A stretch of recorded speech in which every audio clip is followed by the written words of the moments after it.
है पर 2% आसानी से मिलेगी। अच्छी कंपनी की दवाइयाँ हैं ये तो मैं बता रहा हूँ। पेंडामेथिलिन देख लिए की चीज़ है, आपको देखना है डब्बा। पेंडामेथिलिन कितने प्रतिशत? 30%। और उसमें इमाजिथेपर कितने प्रतिशत? 2%। इस दवाई का 750 ग्राम 32% हो गया, तो 32 का लगभग मतलब 32 के 6 में 3 गुना मल्टीप्लाई कर ले। 750 ग्राम सक्रियता तो मतलब 2.25 लीटर प्रति हेक्टेयर को बुवाई के बाद, परंतु अंकुरन से पूर्व। देखिए खरपतवार नाशियों में ध्यान रखने वाली बात है कि जो खरपतवार नाशी जिस समय के लिए बताई जाए वही प्रयोग करें, उसी समय उतनी मात्रा में प्रयोग करें तो ही उसके नतीजे आते हैं, अन्यथा कभी कभी नतीजे गंभीर भी आ जाते हैं। इसलिए इसका प्रयोग करें 2.25 लीटर प्रति हेक्टेयर बुवाई के बाद, परंतु अंकुरन से पूर्व। जैसे आज हमने बुवाई करी, कल कर सकते हैं, परसों अंकुरन चने में करीबन 8-10 दिन लगते हैं, तो 5-6 दिन का हमारे पास समय है, इससे ज़्यादा डिले नहीं हो। उससे आप हेलो 1-4-2-8-7-4-4-7 हाँ दोबारा फिर से करूँगा 9-4-1-4-2-8-7-4-4-7। आपका जो मेरा सबने नोट कर लिया जिनको आवश्यकता है? एक बार पुनः 9-4-1-4-2-8-7-4-4-7। ठीक है। आपका प्रश्न बिल्कुल मेरी बात मैंने कहा था, ये जीवंती है चाहे छाजस है, ल्यूचिया लैंसियोलाइट आती है एक जैसी है। ये डीप रूटेड वीड है, मतलब गहरी इनकी जो जड़ है वो 1-1 मीटर गहराई तक जाती है। आज तक ऐसी कोई खरपतवार नाशी नहीं बनी जो 1 मीटर गहराई तक चली जाए, समझ रहे? इसीलिए मैंने कहा था गर्मी की गहन जुताई। उसका बेसिक उद्देश्य यह है कि जो जड़ें, ये जड़ों से इनका अफसोस पुनर्जन्म होता है। डीप रूटेड वीड जितनी होती है ये जड़ों से जाती है, ट्यूबर से जाती है, कोई जड़ से जाती है। ये जो जड़ बीमारी है इनका निदान तभी है जब हम सारी समन्वित क्रियाएं करते रहें लगातार। अभी जो मैंने आपको एक रसायन बताया था पेंडामेथिलिन प्लस इमाजिथेपर, उससे केवल यही है कि ये इफेक्टिव रहती है 50 दिन तक। हमारे पास सूखी है कोई बात नहीं, सर्दियों में क्या होता है कि रात को जो ओस पड़ती है उससे वो हर्बिसाइड एक्टिव हो जाती है। वो जो हर्बिसाइड जैसे ही जीवंती आपकी उसके कांटेक्ट में आएगी उसके पत्ते जलेंगे, उसकी बढ़वार कम होगी। अब बढ़वार देखिए आप जानते हैं बढ़वार कम हो जाएगी तो धीरे धीरे उसकी जो रीजनरेशन की क्षमता है, मतलब पुनर्वृद्धि की जो पुरानी क्षमता आगे तक चलती रहेगी वो कम होगी। बाकी जितनी भी डीप रूटेड मतलब गहरी जड़ जाने वाली खरपतवार नाशी है और इनका इससे बेहतर कोई निदान नहीं। जो किसान भाई हमारे उसमें बीज उग जाता है तो वो कई सालों तक वो बीज आपको आएगा और तंग करता रहेगा। तो सबसे बड़ी जरूरी है कि यदि आपके खेत में लगातार जो विरासत ने कहा कि ये क्रियाएं आपको लगातार करती रहनी चाहिए, गर्मी की जुताई भी आपको करनी है, लगातार खरपतवार का नियंत्रण आप करते रहेंगे, तभी जाके समस्या से निजात पाएंगे। अभी आप लोग देख रहे हैं कि आपके गांव के अंदर, आपके सड़क के किनारे, आपके खेतों में जिसको हम पार्थिनियम घास कहते हैं, पार्थिनियम जिसको हम कांग्रेस घास के नाम से जानते हैं, गाजर घास के नाम से जानते हैं, इतनी बड़ी समस्या हो रही है। लेकिन फिर किसान क्या कर रहा है, अपने खेत में से तो वो काट रहा है, उसको अपने खेत में तो प्लाव काट रहा है, लेकिन तो उसके पेड़ पे या उसके सड़क के किनारे या कहीं नहीं, तो एक एक पौधा हजारों लाखों बीज पैदा कर रहा है। तो ये समस्या आपकी बढ़ती चली जाएगी। इसी तरह दूसरे जो खरपतवार है उनके साथ भी यही समस्या रहती है। हमारे बीच के अंदर मैडम जो बैठी हुई है श्वेता गुप्ता, ये खरपतवार नाशियों के यही विशेषज्ञ है और ये सभी जो रबी फसल है उसके बारे में भी आप लोग की काफ़ी प्रश्न इसी की तरफ से आए हैं, तो मैडम अभी थोड़ा इसके बारे में भी और जानकारी देंगे। इससे पहले हमारे किसान भाई कुछ क्वेश्चन पूछना चाह रहे हैं, उनके आपका नाम बताएं पहले।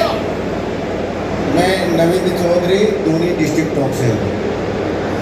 मैं जीरा बढ़ना चाहता हूँ, उसमें पेंडामेथिलिन या कोई भी नॉन सेलेक्टेड दवाई किस तरह से डालूँ ताकि वो जीरे का बीज भी इफेक्टिव नहीं हो और मेरा जो मुक्त हो जाए। धन्यवाद। देखिए जीरा जो है ना उसमें नॉन सिलेक्टिव हेर्बिसाइड तो डाल ही नहीं सकते। नॉन सिलेक्टिव का मतलब ये हुआ कि वो आपकी जो मुख्य फसल है उसको भी मार देगा और जो खरपतवार है उसको भी मार देगा। नॉन सिलेक्टिव हेर्बिसाइड जो होता है जो जहाँ पे हम फसल नहीं उगाते हैं, है ना, जैसे कि रोड के साइड हो गया, है ना, वहाँ हम पे नॉन सिलेक्टिव हेर्बिसाइड डालते हैं। पड़ाव के समय आप जो पहले एक आता था हेर्बिसाइड ग्लाइफोसेट जो हम बुआई के पहले डालते थे, उसमें भी बुआई के बाद जो अंतराल होता है वो कम से कम 2 महीने का होना चाहिए, कम से कम, क्योंकि फिर क्या होता है उसके जो जर्मिनेशन है उस पर उसका इफेक्ट आता है। और अब वो दवाई पे हो गया बैन, उसका जो सब्सिट्यूट हमारे पास में एक पैराथियन।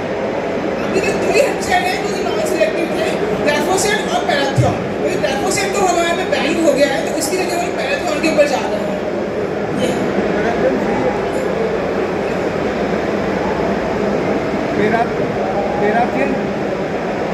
अभी तो हम लोग जो काम कर रहे हैं तो आप आज से ही डाई कर रहे हैं सबसे बेस्ट है, क्योंकि जो भी हेर्बिसाइड है उसका 5% इफेक्ट आ रहा है। अब मैं जरा बात करती हूँ तो जैविक खेती करने वाले किसान हैं। अब जैविक खेती करने वाले किसान हैं वो अपना खरपतवार प्रबंधन कैसे करेंगे? पहली बात तो ये एक बात आपको क्लियर होनी चाहिए कि हम खरपतवार का प्रबंधन कर सकते हैं, मैनेजमेंट कर सकते हैं। आप ये चाहो कि खरपतवार पूरी तरीके से खत्म हो जाए, वो पॉसिबल नहीं है। प्रबंधन का मतलब ये है होता है कि जो आपका खरपतवार है उसके उगने से आपकी जो मुख्य फसल की उपज है उस पर कम से कम असर आए। और कंट्रोल करने का मतलब ये होता है कि जैसे आपकी 5 से 6 महीने की फसल है उस पूरे अंतराल में खरपतवार ना आए, वो आप कर सकते हो, पर बार बार निदाई गुड़ाई करोगे उसके कारण क्या होगा, आपका खर्चा बढ़ जाएगा। खर्चा बढ़ने से क्या होगा कि आपको जितना फायदा मिलना चाहिए मुनाफा नहीं हो पाएगा। सबसे अच्छा तरीका ये शुरू के जो 45 दिन होते हैं जिसको हम बोलते हैं, उसमें सबसे ज़्यादा खरपतवार और हमारी मुख्य फसल में आपस में कॉम्पिटिशन होता है। तो शुरू का 45 दिन हमने यदि हमारी जो मुख्य हमारे खेत है वहाँ पे हमने खरपतवार को कंट्रोल कर लिया, उसकी रोकथाम कर ली, तो उसके बाद यदि कुछ खरपतवार आते भी हैं तो उसका असर हमारी मुख्य फसल पे सबसे कम होता है। अब शुरू के 45 दिन का आपको मैं एक उदाहरण देकर समझाती हूँ। एक जगह हमारे पास सीमित है, उसमें हमने पहले कुछ बच्चों को डाल दिया, हमारे पास खाना भी सीमित है, पानी भी सीमित है। यदि हमारे जो जगह है, जो बच्चे वहाँ पे ऑलरेडी हैं, वो यदि कुछ बड़े हो जाएंगे, 1.5 महीने के वो हो गए, है ना, वो मैं पौधे को हमारे बच्चे बड़े हो गए, यदि उसके बाद कुछ और बच्चे उसमें आते हैं तो हम जो भी हमारी पोषक तत्व दे रहे हैं या पानी दे रहे हैं वो पहले कौन लेगा? पहले बड़ा पौधा लेगा ना, बाद में छोटा लेगा। तो यदि हमने शुरू के 1.5 महीने में हमारी फसल में खरपतवार को रोकथाम कर ली, चाहे हम हेर्बिसाइड से करें डाल के, चाहे हम हाथ से निदाई गुड़ाई करके करें, या फिर मानव चलित और या मोटर्स के चलित हमारे खरपतवार के बहुत सारे वो भी यांत्रिक क्रियाएँ भी होती हैं, उसका इस्तेमाल करें। शुरू के 1.5 महीने यदि हमने रोकथाम कर ली, उसके बाद कुछ खरपतवार आते भी हैं तो उसका असर हमारी जो मुख्य फसल है उसकी उपज में सबसे कम होता है। इतना असर नहीं आएगा कि जितना आपने शुरू के 1.5 महीने। तो शुरू के 1.5 महीना बहुत ज़्यादा इम्पोर्टेंट है। अब मैं एक बात कर लेती हूँ। अब सरसों में ऑरोबैंकी बहुत कॉमन आप जानते हैं, जिसको हम बोलते हैं होली का पावना ही बोलते हैं, है ना। तो वो खरपतवार ऑरोबैंकी बहुत ज़्यादा आती है सरसों के अंदर। तो सरसों के अंदर यदि ऑरोबैंकी या होली का पावना जिसको बोलते हैं वो आता है, तो उसकी रोकथाम के लिए अभी जो हम खेत की तैयारी कर रहे हैं उस टाइम आप डालिए 200 kg नीम खली का पाउडर। 200 kg नीम खली का पाउडर प्रति हेक्टेयर, मतलब 4 कप का बीघा। 4 कप के बीघे में यदि आप 200 kg नीम खली का पाउडर डालते हैं तो जो आपका होली का पावना ऑरोबैंकी बोलते हैं उसका रोकथाम हो सकता है। खरीफ फसल में हमारे पास ऑरोबैंकी को रोकने का कोई भी साधन नहीं है। इसका तरीका यही है, जब आप खेत की तैयारी कर रहे हैं उस टाइम पे आप इसको नीम खली को डालिए। वो नहीं मिल पाता है तो कॉपर सल्फेट भी आता है, उसका 2 kg प्रति हेक्टेयर की दर से डाल सकते हैं। पर आप किसान भाई क्या होता है कि आप जब खरपतवार खेत में आ जाता है तब आपको लगता है कि हमें इसका करना चाहिए, क्योंकि खरपतवार ऐसी चीज़ है उसको बुआई के पहले, बुआई करने के 48 घंटे के अंदर और खड़ी फसल 3 तरीके से हम उसकी रोकथाम करते हैं। तो जो भी हम पेंडामेथिलिन है वो प्री इमरजेंस है। प्री इमरजेंस का मतलब ये होता है कि आपने बुआई कर दी, कुछ लोग क्या करते हैं बुआई करने के पहले डाल देते हैं। आज की तारीख में ऐसा कोई भी खरपतवार नाशक नहीं है जो हम बुआई के पहले डालते हैं। पहले आता था फ्लोक्लोराइड के नाम से, पर अब वो कंपनी ने बनाना बंद कर दिया है। तो बुआई के पहले डालने वाला कोई भी हेर्बिसाइड बाजार में अभी नहीं है। अब हम डालते हैं प्री इमरजेंस। उसका डालने का सही तरीका ये होता है कि आपने बुआई कर दी, बुआई करने के बाद मिट्टी की परत आपके बीज के ऊपर आ गई है, उसके बाद 48 घंटे के अंदर, ये बहुत इम्पोर्टेंट है, 48 घंटे मतलब आपने आज बुआई की तो कल शाम तक आप उस पर खरपतवार नाशक डाल दो। क्यों? क्योंकि जो आपका नमी होता है वो आपकी उड़ जाती है, और जब अपना बीज फूट के अपनी पौध बाहर आने लगती है उस समय पे यदि आप डालोगे तो जो उसका जर्मिनेशन है उस पर इफेक्ट आता है। तो 48 घंटे के अंदर आप डालिए, और उसके बाद जो सरसों का है फसल, उसमें खड़ी फसल में हमारे पास कोई भी खरपतवार नाशक नहीं है। अब जो जैविक खेती करने वाले किसान हैं उनको मैं बता दूँ कि उनके पास सिर्फ निंदाई गुड़ाई करने का तरीका है। दूसरा, जितना भी आजकल बाजार में बहुत तरह के मानव चलित वीडर्स आ रहे हैं, वीडर जो कि आगे एक स्पाइक लगा होता है, पीछे एक ब्लेड लगी होती है, कुछ मानव चलित भी होते हैं, कुछ मोटराइज्ड चलित भी होते हैं। हमारे यहाँ पे अनुसंधान चल रहा है अभी इसके ऊपर। तो जो मानव चलित वीडर है उसकी कीमत है मात्र 2000 से 2500 के रूप में। 2000 से 2500 के रूप में आपको मानव चलित वीडर खरीदिए, और जब आप उसकी वीडिंग करते हैं हमारे खेत में, यदि एक हेक्टेयर में 25 लेबर लग रही है आपकी पूरी निंदाई गुड़ाई करने में, यदि वीडर से आप करते हैं तो आपकी लेबर की कॉस्ट बिल्कुल आधी होगी, 15 से 16 लेबर लगेगी, और आप एक हेक्टेयर की वीडिंग करा दोगे, और उस वीडिंग की कीमत सिर्फ 2 से 2500।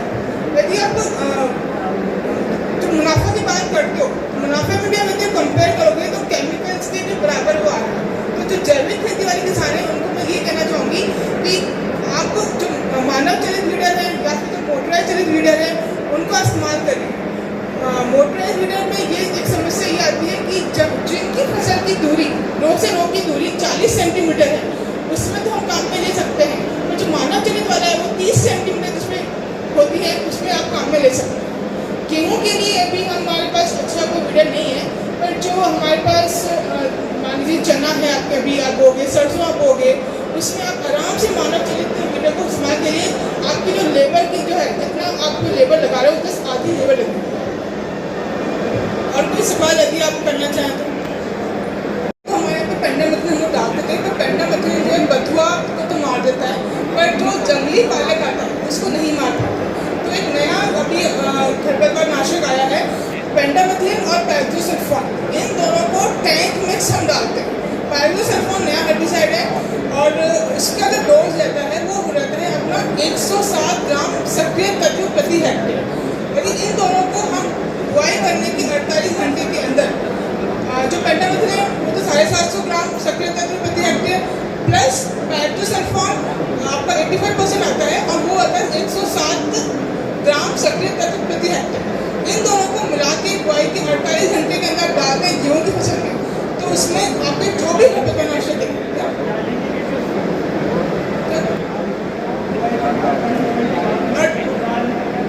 डालने का तरीका ये, जो आपका स्प्रेयर पंप होता है ना, उसमें जो आप जो स्प्रे करते हो, स्प्रेयर पंप यूज़ करते हो आप, उसमें नोजल यूज़ करते हो वो आपका होना चाहिए फ्लैट फैन नोजल। तो आपने बुआई कर दी, उसके बाद स्प्रेयर से आपको उसका स्प्रे करना है। आपको नॉर्मल स्प्रे करते हैं स्प्रे करना है इसमें तो। और यदि आप मान लीजिए अपने खड़ी फसल में आपने उसका नहीं डाल पाए, एक प्री इमरजेंस आप नहीं डाल पाए, तो खड़ी फसल में भी आप पाइरोसल्फोन को मेटसल्फोन मिथाइल कि मैं दोनों को मिक्स कर डालोगे ना, तो जितने भी आपके खरपतवार आपके खेत में आ रहे हैं सारे उसमें मैनेज हो जाएंगे। नहीं, खरपतवार नाशक को कभी ऐसे ही डालें। जो न्यूट्रिएंट जो होते हैं न्यूट्रिएंट्स उसको आप डाल सकते हो। खरपतवार नाशक में तो ये है कि यदि आपने एक बार स्प्रे कर दिया और दोबारा आपने हाथ में घुमा दिया तो आपकी डोज होगी डबल। खरपतवार नाशक कभी भी आप स्प्रिंकलर से नहीं डालते।